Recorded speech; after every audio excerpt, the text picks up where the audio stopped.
Pourquoi certaines personnes restent-elles dans nos pensées?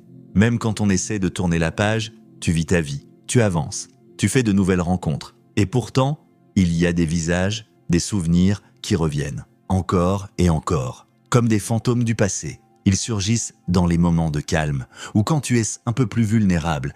Et là, tu te demandes pourquoi cette personne? Pourquoi maintenant, tu n'as rien fait pour y penser? Mais elle revient. Et selon le psychanalyste Carl Jung, ce n'est pas un hasard. L'inconscient a sa propre logique. Et quand il nous fait revivre quelqu'un encore et encore, ce n'est pas pour nous faire souffrir. C'est qu'il a un message à transmettre. L'esprit ne s'accroche pas à l'insignifiant. Il garde ce qui a du poids émotionnel, ce qui n'a pas été compris, ce qui n'est pas encore résolu. Même si, consciemment, on voudrait juste oublier. Et si cette personne, en réalité, représentait bien plus qu'un simple souvenir, quand quelqu'un revient sans cesse dans nos pensées, ce n'est pas toujours à cause de ce qu'il a fait ou dit, c'est souvent le signe d'un lien inconscient, un attachement qui n'a pas été rompu, un fil invisible encore présent dans notre esprit. Un lien qui peut être chargé d'amour, de regret, de colère parfois.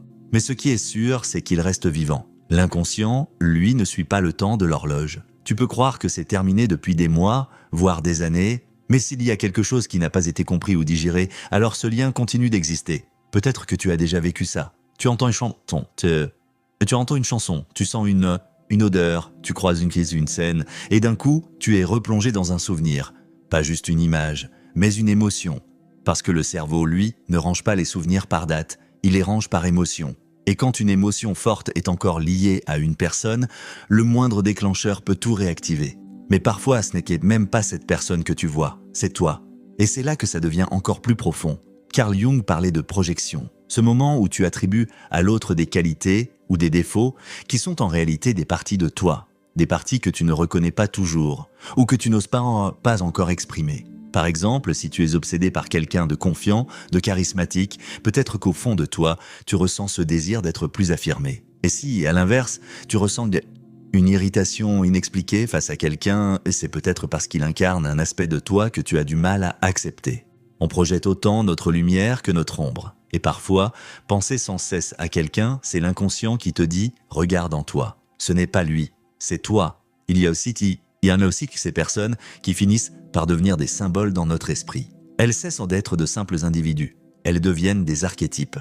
Un mot que Jung utilisait pour décrire ces modèles universels qui existent dans notre inconscient collectif. Tu sais, ce mentor que tu n'as jamais oublié, cet amour qui t'a bouleversé, cette personne qui t'a blessé mais qui t'a aussi révélé quelque chose d'essentiel. Ces gens deviennent des symboles de ce que nous cherchons encore, de ce que nous n'avons pas encore compris ou de ce que nous espérons profondément. Et tu sais quoi ? Certains liens émotionnels persistent, non pas à cause de qui est la personne, mais à cause de ce qu'elle a représenté pour toi, ou de ce qu'elle représente encore. Les neurosciences confirment cela. Quand on est profondément attaché à quelqu'un, notre cerveau forme des connexions spécifiques. Cette personne est associée à un sentiment de sécurité, d'amour, parfois même de douleur. Et ces circuits restent actifs, même longtemps après la fin d'une relation. Tu vois, parfois, ce n'est pas la personne que tu recherches, c'est une fermeture, une réponse, ou même une part de toi-même que tu avais trouvée à travers elle. Et tant que cette part n'a pas été réintégrée, ton esprit n'est pas en paix. Et puis, il y a ces coïncidences étranges. Tu entends son prénom, tu tombes sur une vieille photo, tu revis exactement le même moment, comme une boucle. Tu te dis que c'est le hasard, mais Jung appelait ça la synchronicité, quand les événements extérieurs semblent faire écho à ton monde intérieur. Comme si la vie essayait de te dire quelque chose. Et si tous ces rappels n'étaient pas là pour te hanter, mais pour t'éveiller. Alors, que faire de tout ça ? Comment se libérer de ces pensées qui reviennent sans prévenir ? La première étape, c'est de reconnaître que cette fixation, ce n'est peut-être pas sur la personne.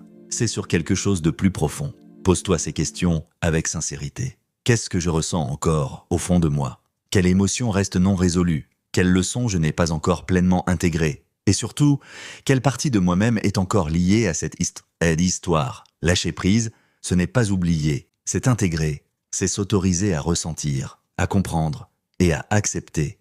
Ce n'est qu'en traversant l'émotion qu'on peut en sortir libre. Le détachement émotionnel ne veut pas dire fuir, c'est simplement passer de l'obsession à la clarté, de la douleur à la neutralité. Et pour y parvenir, tu peux t'appuyer sur des pratiques simples mais puissantes. L'écriture introspective, la pleine conscience, l'exploration de soi. Toutes ces méthodes peuvent t'aider à faire remonter les résidus émotionnels, les identifier les comprendre, et enfin, les relâcher. Et puis un jour, tu comprendras que cette personne qui habitait ton esprit, ce n'était peut-être pas un visiteur, mais un miroir de tes désirs, de tes blessures, de ton potentiel encore inexprimé. Et ce jour-là, tu ne verras plus l'autre, tu te verras à toi, tu comprendras le message, et ton esprit n'aura plus besoin de rejouer la scène. Il pourra lâcher, pas dans l'oubli, mais dans la paix.